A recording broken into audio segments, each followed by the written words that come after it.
Bonjour à toutes et à tous et bienvenue dans cette nouvelle review de SmackDown.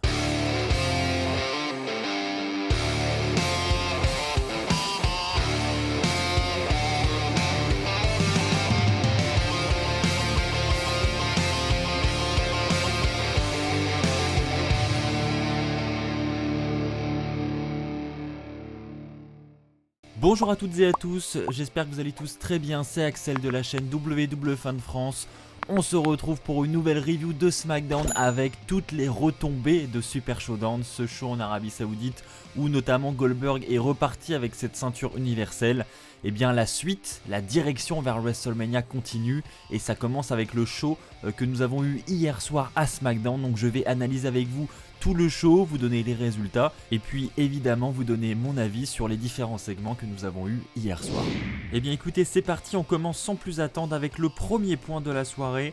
C'est Goldberg qui va commencer le show. On entend son introduction par Greg Hamilton et ensuite on a son theme song qui commence à retentir dans l'arène. Donc Goldberg arrive et étonnamment je trouve qu'il a eu une plutôt bonne réaction de la foule. Alors c'est pas non plus une pop extraordinaire, c'est assez mitigé, mais honnêtement je pensais qu'il allait vraiment se faire huer et au final ça allait. Je trouve que c'était pas catastrophique. Donc première surprise, Goldberg va commencer son speech, va prendre un micro, il va faire très court hein. Il va dire que clairement on s'en fiche de qui a été le dernier, maintenant il faut s'interroger sur qui sera le suivant. Il lâche le micro et il se dirige vers ce Titantron, vers ce stage en attendant que quelqu'un arrive.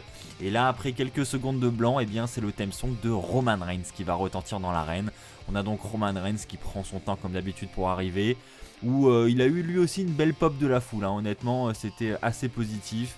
Ensuite Roman Reigns monte sur le ring, fait un face à face avec Goldberg et il va prononcer des paroles très simples lui aussi. Il va lui dire mec, c'est moi le suivant. Et donc c'est ensuite officialisé, on aura Goldberg contre Roman Reigns pour le titre universel à WrestleMania. Et donc tout de suite on comprend effectivement les plans de la WWE, on comprend pourquoi The Fiend a perdu le titre à Super Showdown. Ils avaient en tête de faire le match génération contre génération, spear contre spear entre Roman Reigns et Goldberg pour le titre universel. Stratégie de Vince McMahon, alors est-ce que ça va fonctionner ou pas hein, parce que l'objectif c'est évidemment de mettre Roman Reigns over, qu'il soit au top de la fédération. Est-ce que ça va fonctionner cette fois-ci? Il faut savoir que WrestleMania 36 aura lieu à Tampa, ce sera chez Roman Reigns, ce sera chez lui, donc probablement une belle ovation de la foule là-bas. Donc à voir si il aura une pop pour sa victoire, si évidemment il vient remporter le match, parce que ça pareil, rien de sûr encore jusqu'ici. Avant de passer au point suivant, je voudrais faire un petit point sur ce qui s'est passé la semaine dernière avec Sheamus. Pour ceux qui s'en rappellent, Sheamus a eu un petit speech la semaine dernière où justement il évoquait son futur, et son futur, eh bien c'était Elimination Chamber, où il a évoqué sa participation à un Elimination Chamber match. Alors on n'avait pas l'enjeu de ce Chamber match, mais visiblement il semblait dire qu'il voulait maintenant, après toutes les victoires qu'il a eues, se diriger vers la cour des grands, donc c'est-à-dire vers le titre universel. On imaginait donc un Chamber match pour devenir le challenger numéro 1 au titre universel à WrestleMania. Et donc la semaine dernière, Sheamus a vraiment officialisé sa participation. Et on attendait la suite en fait de ce Chamber match et puis de connaître un petit peu l'enjeu, et au final on n'a rien eu. Donc visiblement les plans des officiels ont changé en cours de route, et donc ils ont décidé, je pense, d'oublier ce segment, et peut-être qu'ils se sont dit les fans vont peut-être oublier qu'il y a eu ce segment et vont pas trop faire attention. Mais en tout cas moi je m'en rappelle, Sheamus a dit ça, et donc visiblement le pauvre Sheamus, je pense que sa place dans le Chamber match, il va pouvoir attendre longtemps. Allez, parlons maintenant de la division féminine. On a premièrement Naomi qui arrive pour faire face à Bayley. Donc visiblement on aura un rematch entre les deux, c'est ce que nous pensons dans un premier temps. Mais alors que la cloche sonne et que le combat est censé commencer, Bayley va se réfugier dans les cordes, va demander un micro et elle va commencer un speech, et elle nous dit qu'elle va introduire l'une des plus grandes stars, l'une des plus grandes chanteuses, etc. Et en fait elle nous annonce le retour de Sasha Banks. On a le theme song de Sasha Banks qui arrive. Sasha Banks arrive donc et va soutenir Bayley en ringside. Et donc on aura Sasha Banks aux côtés de Bayley pour ce match 1 contre 1 face à Naomi. On aura un match assez rapide où Bayley va se trouver en difficulté, Naomi va tenter un tombé et puis on aura l'intervention de Sasha Banks pour venir sauver Bayley. Et donc ensuite ça va partir en fight, Bayley et Sasha Banks vont se mettre à 2 contre Naomi. Et donc on va avoir un theme song qui va retentir pour venir aider Naomi, c'est Lacey Evans qui va débarquer. Et donc ça va partir dans tous les sens, Lacey Evans va se mettre à frapper Sasha Banks, Naomi va se mettre à frapper Bayley, etc. etc. Et ça va donc nous amener à un relancement de match où cette fois-ci on aura un match par équipe avec d'un côté Lacey Evans et Naomi et de l'autre Bayley et Sasha Banks. Et on terminera avec Naomi qui va faire le tombé sur la championne Bayley. Et donc victoire de Lacey Evans et Naomi. Maintenant, quelle est la suite? Qu'est-ce qu'ils ont de prévu pour WrestleMania en ce qui concerne le titre de Bayley? Je vous avoue, c'est très flou parce que la semaine dernière, rappelez-vous également, Lacey Evans était en interview avec Renee Young en backstage. Et quand Renee Young lui a demandé quel allait être son futur, quels étaient ses futurs plans, Lacey Evans avait elle aussi évoqué Elimination Chamber. Et elle avait dit qu'elle allait devoir passer sur 5 autres superstars dans ce Chamber match pour devenir la nouvelle challengeuse, remonter en haut de la liste et affronter Bayley à WrestleMania. Donc là aussi ça semble très flou. Est-ce qu'ils ont une nouvelle fois abandonné un plan parce qu'ils ont l'air d'avoir beaucoup de Chamber match en tête là, ça s'est un peu chamboulé dans leur tête je pense, je sais pas trop ce qui se passe. Mais est-ce que Lacey Evans va bel et bien entrer dans le Chamber match? Est-ce qu'on aura bel et bien un Chamber match féminin? Ou est-ce qu'ils vont encore une fois changer totalement de décision et partir sur autre chose?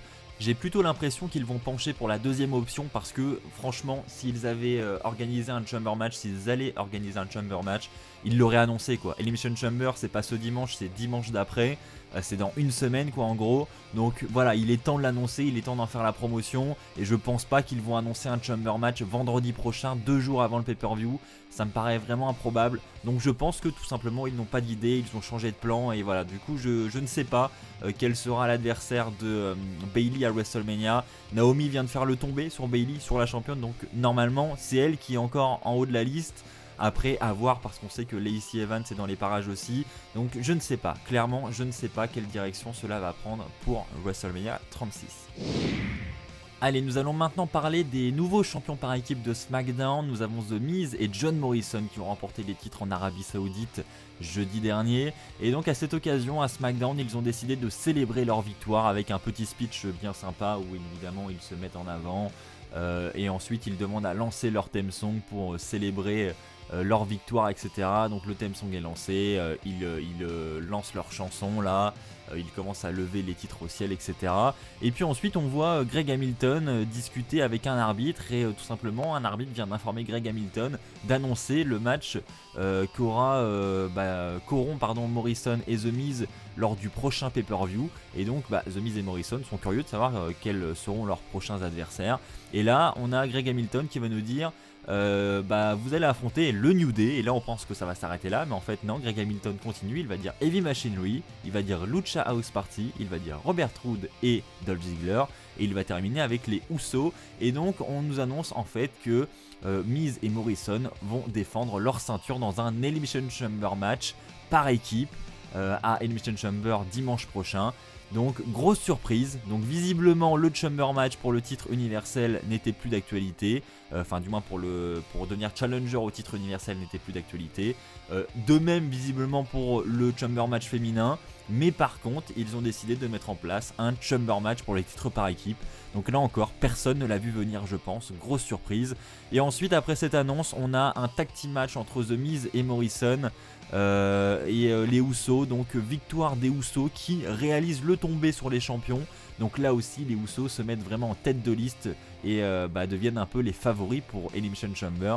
Donc à voir s'ils vont réussir à couvrir encore une fois les champions par équipe pour la deuxième fois à Elimination Chamber pour devenir champion par équipe. Honnêtement je ne pense pas, mais d'ici là on en reparlera, je vous ferai évidemment une vidéo pronostic. Alors pour revenir sur cette annonce du Chamber match par équipe, là honnêtement c'est une bonne nouvelle, voilà, ça va être un bon match, ça va être divertissant je pense. Ça permet notamment à Lucha House Party, à Heavy Machinery, etc. de sortir un petit peu de l'ombre, même si Otis, bon, il avait un petit peu de lumière avec Mandy Rose, mais du moins pas dans le ring. Donc là voilà, ça va leur permettre d'avoir un petit spot en pay-per-view, c'est sympa pour eux. Maintenant, à choisir, j'aurais largement préféré qu'il y ait un Chamber match féminin pour déterminer l'adversaire de Bayley à WrestleMania, parce que là, il y aurait eu beaucoup de suspense et j'aurais aimé voir ça et j'aurais préféré, ça aurait eu, selon moi, beaucoup plus de sens. Donc un petit peu déçu s'ils ne font pas de Chamber match féminin, mais sinon, bon, c'est bon à prendre quand même, hein. Un Chamber match par équipe, c'est toujours très très bon. Je crois que ça va être le deuxième de l'histoire. Le premier avait eu lieu, il me semble, à Elimination Chamber 2015. N'hésitez pas vous aussi à me donner votre avis dans les commentaires en ce qui concerne ces annonces, hein, concernant le Chamber match par équipe, concernant le match entre Roman Reigns Goldberg, et puis aussi votre avis sur le fait qu'il n'y ait pas de Chamber match pour déterminer la challengeuse numéro 1 au titre de Bayley. Ceci étant dit, passons au flop de la soirée.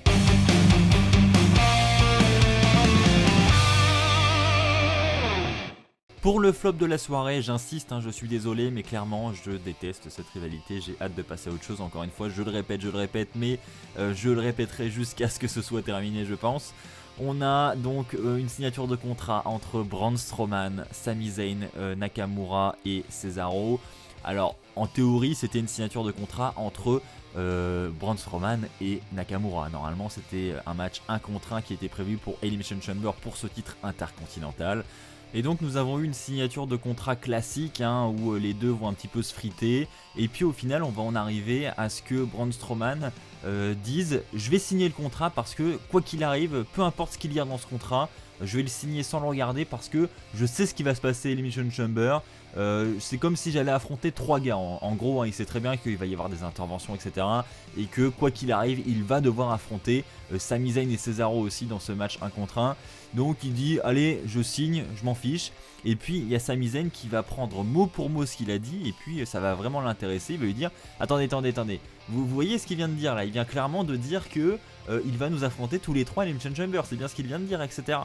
Et donc on va en arriver à ce que Sami Zayn modifie le contrat, vu que Strowman a dit ça. Et il va ajouter Cesaro et lui-même au match. Et donc on aura un match handicap 1 contre 3. Où on aura d'un côté Braun Strowman et de l'autre Cesaro, Sami Zayn et Nakamura pour le titre intercontinental. Donc il va ensuite demander à Cesaro de signer, il va lui-même signer et il va demander à Nakamura de signer. Et donc c'est officialisé, on aura un match handicap à Elimination Chamber. Honnêtement, j'espère que ce sera le dernier match de cette rivalité et qu'on va passer à d'autres challengers. J'espère qu'on aura un bon match pour le titre intercontinental à WrestleMania. J'en ai tout simplement marre de ce titre actuellement. J'ai envie qu'il remonte vers les sommets. Il l'a été fut un temps et là, c'est la catastrophe, je trouve. Terminons avec un point positif, passons au top de la soirée.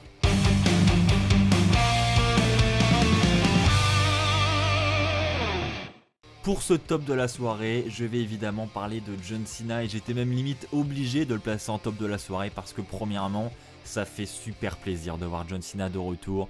On pourra dire ce qu'on voudra sur John Cena, c'est l'une des légendes de la WWE de ces dernières années, c'est l'une des plus grandes superstars de l'histoire et très clairement ça fait de nombreux mois qu'on ne l'a plus vu à la WWE, il est très occupé du côté du cinéma et donc le fait de le revoir chez lui à Boston, à SmackDown pour un nouveau speech et pour parler de WrestleMania, etc.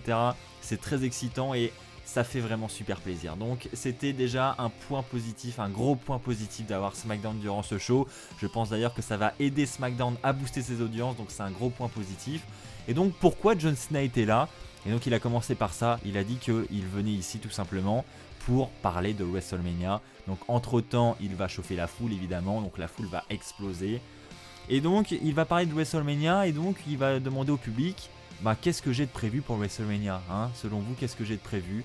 Et John Cena va ensuite nous dire écoutez, j'ai rien de prévu pour WrestleMania, je ne veux pas aller à WrestleMania parce qu'il y a des gens derrière ces vestiaires qui bossent tous les jours de l'année pour avoir ce WrestleMania moment et moi je ne peux pas arriver comme ça, demander un match à WrestleMania et l'obtenir comme ça sans rien faire, c'est pas possible. Donc je m'écarte de WrestleMania cette année. Il va ensuite nous dire que c'est clairement pas un adieu qu'il est en train de nous faire, c'est un au revoir et voilà, il tenait à le faire ici à Boston, il est content de l'avoir fait chez lui et donc on voit John Cena repartir et puis honnêtement c'était tellement bien joué qu'on peut y croire quoi. Honnêtement je m'attendais à ce qu'il y ait au final une intervention Mais plus je regardais le show, plus je voyais le curseur de la vidéo arriver vers la fin et je me suis dit bah non, au final il n'y a personne qui va arriver. Voilà, on arrive vraiment à la fin du show, John Cena s'en va. Bon ok, très bizarre. Et au dernier moment, on a les lumières qui s'éteignent avec le début du thème de The Fiend, hein, avec les petits bruits là, comme quoi les écrans s'éteignent. Et là, on comprend tout de suite. Donc la salle est plongée dans le noir, alors que John Cena est en haut du stage. La salle est plongée dans le noir, les lumières se rallument et on a John Cena qui n'ose pas se retourner, hein, qui se retourne tout doucement. Et on voit que derrière lui, il a The Fiend. The Fiend le regarde droit dans les yeux, on a un face à face entre les deux, Cena comprend pas trop, et on a ensuite The Fiend qui va pointer ce logo de WrestleMania. Et John Cena il va tout de suite comprendre, on aura donc une invitation de The Fiend pour affronter Cena à WrestleMania, et Cena va affronter à sa manière, et donc le combat va être officialisé. On aura donc The Fiend contre John Cena à WrestleMania 36. Donc effectivement, après tout ce qui s'est passé jeudi soir à Super Showdown, on comprend un petit peu mieux les décisions de la WWE. Honnêtement, je suis très content de voir ce match entre The Fiend et John Cena. Maintenant, le risque, c'est que John Cena ait envie d'obtenir la victoire à WrestleMania, et ça, il ne faut absolument pas. Parce que certes, pour ceux qui défendent un petit peu la victoire de Goldberg à Super Showdown et qui disent que le personnage du film n'est pas enterré, c'est pas totalement faux. C'est vrai, il n'est pas enterré à 100%. Il aura un gros match à WrestleMania ici face à John Cena. Donc très clairement, il est encore mis en avant. Il peut encore survivre. Là, c'est clair. Maintenant, s'il perd face à John Cena sur la plus grande scène du monde, voilà, là, ça serait vraiment un coup dur pour The Fiend et il doit remporter ce match à WrestleMania. Donc il n'y a plus qu'à espérer qu'il remporte le match face à Cena à WrestleMania, mais sinon c'est une très bonne nouvelle et on a vraiment terminé le show sur une très belle note, je trouve. Donc pour conclure les décisions de la WWE, je suis plutôt content, même très content de l'affrontement entre Cena et The Fiend, même si pour moi un Cena Fiend pour le titre universel ça m'aurait clairement plu. Voilà, ça aurait très bien fait l'affaire et je ne comprends toujours pas pourquoi avoir donné le titre à Goldberg. Enfin bref, par contre le Roman Reigns contre Goldberg pour le titre universel, honnêtement, c'est pas un match qui m'attire de fou quoi. Ok, ça va être un échange de spears en gros, hein. À WrestleMania ça va être ça, ça va être une bataille de spears et ça va pas être le match de l'année, je ne pense pas. Maintenant bon voilà, c'est leur décision, maintenant on n'a plus qu'à l'accepter et à voir ce que ça va donner à WrestleMania. Voilà, c'est ainsi que s'achève cette review de SmackDown, j'espère qu'elle t'aura plu. Si c'est le cas, comme d'habitude, je t'invite à lâcher un pouce bleu, ça m'aide énormément, merci à vous tous, j'espère qu'on pourra dépasser la barre des 1000 pouces bleus sur cette vidéo. N'hésitez pas également à vous abonner et à activer la petite cloche pour recevoir mes futures vidéos et être notifié dès qu'elles sortiront. On se retrouve très très vite, d'ici là portez-vous bien, et puis comme d'habitude n'oubliez pas, soyez toujours très très fiers d'être fan de catch. Allez, bye tout le monde.